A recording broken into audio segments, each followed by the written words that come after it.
Cannot hear me. Mr. Johnson, can you tell me, what do you think the goals are of the coup leaders? Well, I think the coup leaders are trying to ensure that they bring back democracy, which has been missing from that country for some time. They've been quite concerned, that, especially as the president actually suspended the constitution and tried to change it to ensure that he could have an extension of his time in power. And they're trying to bring that level of credibility back into the system, which was taken away by the president. So I think they're trying to ensure that there's some level of fairness, and hopefully that we might have some level of elections that we're doing in the future. So I think that's their objective, really, is for elections, is for to bring about some level of democracy and to ensure that the president does not have the third term, which he was crucially trying to change the constitution to accommodate. Now, Mr. Johnson, how do you see this? I mean, this has been, the coup was condemned by the international community, but from what I'm hearing of what you're saying, do you think that this step was a positive step for Niger? Well, in terms of the condemnation? As far as the coup. Well, as far as the coup, no, I think the coup itself, it's been supported by the opposition. There are various factions within the military that clearly support this coup. But a coup in any shape or form is not a good one. It doesn't send the right signals. But however, people are saying that the president triggered this coup based on the actions that he took last year and his decision not to relinquish power. But nonetheless, a coup is not in the right direction. It will be useful if the coup d'etats, the juntas, were prepared to ensure that they give up power very quickly, they return to the barracks, and if they could call for elections, I think that would be very useful. I think the international community would support them in that. But if they fail to do so, they could have problems. Okay, let me turn back to Washington. Mr. Larry Freeman, can you hear me, Mr. Freeman? I can hear you. Can you hear me? Okay, great, fantastic. In your perspective, now that the coup, I do hear you, now that the coup has taken place, what direction do you think that the coup leaders are going to take? Do you think that they will be calling for elections, or what's your read on this so far? Well, I think you have to look at the coup from a larger context of what's happening throughout the world and what's happening in Africa and West Africa, which is that these countries in Africa have not been allowed to become sovereign, that the international monetary crowd and in London and elsewhere have not really allowed these countries to have full sovereignty and economic development. So most of these people live very, very badly and very poorly.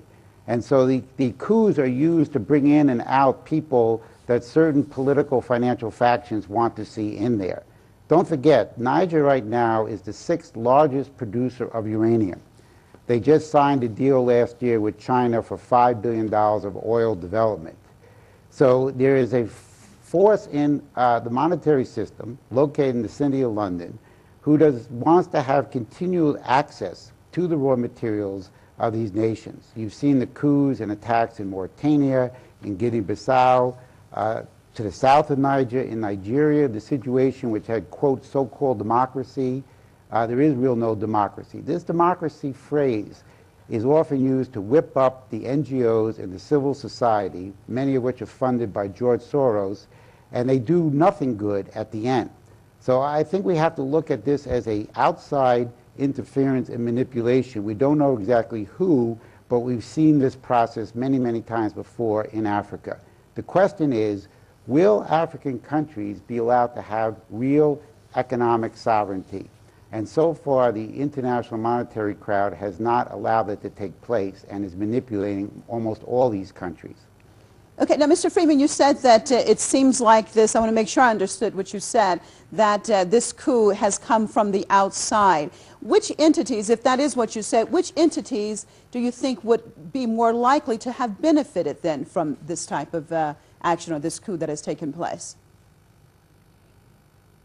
Well, there are certain financial groupings. For example, if you take the city of London, there's groupings in there that want to have permanent destabilization, permanent wars. They do not want to see sovereign nations because they want to have access to the raw materials. And they find that it's better to control and govern these countries if there's no actual stability and there's no sovereignty. You see the same situation in Sudan. The question in Darfur was run from the outside of Sudan. You look at the role of the International Criminal Court, also funded and created by George Soros, and how that's being used to destabilize various governments, including now Kenya. So the question is, what should be our policy for Africa? It should be economic development, which means massive infrastructure, nuclear power and energy, water development and water desalination, massive rail transportation networks. None of this has actually been allowed to enter Africa in the scale necessary to make these countries prosperous and allow them to participate in economic growth for their people. Okay, let me get Mr. Johnson back in here. Let me get Mr. Johnson back in here in London. Now, Mr. Johnson, as Mr. Freeman just talked about, as far as the needs of African nations in general, now the people of Niger are very poor, and yet the country has the mineral wealth, as he alluded to.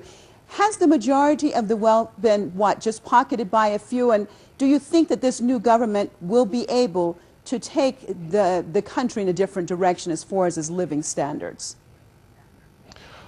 Well, it is a fact that the disparity between the rich and the poor is very, very terrible in that particular country. The country is blessed with minerals, uranium, and of course oil. The lucrative contracts that have been signed by the Chinese and the French can only testify to that. However, large numbers of people are living in abject poverty. So clearly, the processes, the method of governance over the last 10 or 15 years have not helped the common Nigerian.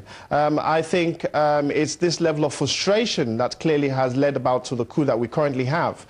We can say that if at all the juntas were to remain in power, which I doubt, but if they were, hypothetically, we would expect that they should follow principles that would lead to the betterment of their people.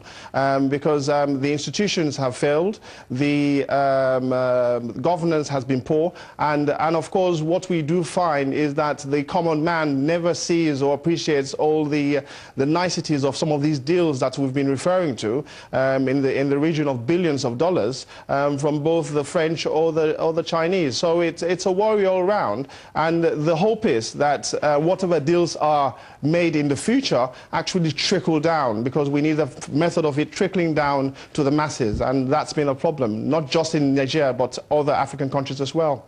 Now, Mr. Johnson, how likely is it, what Mr. Freeman said, that this coup has been supported from external sources, that the roots lie outside of Niger? What's your take on that?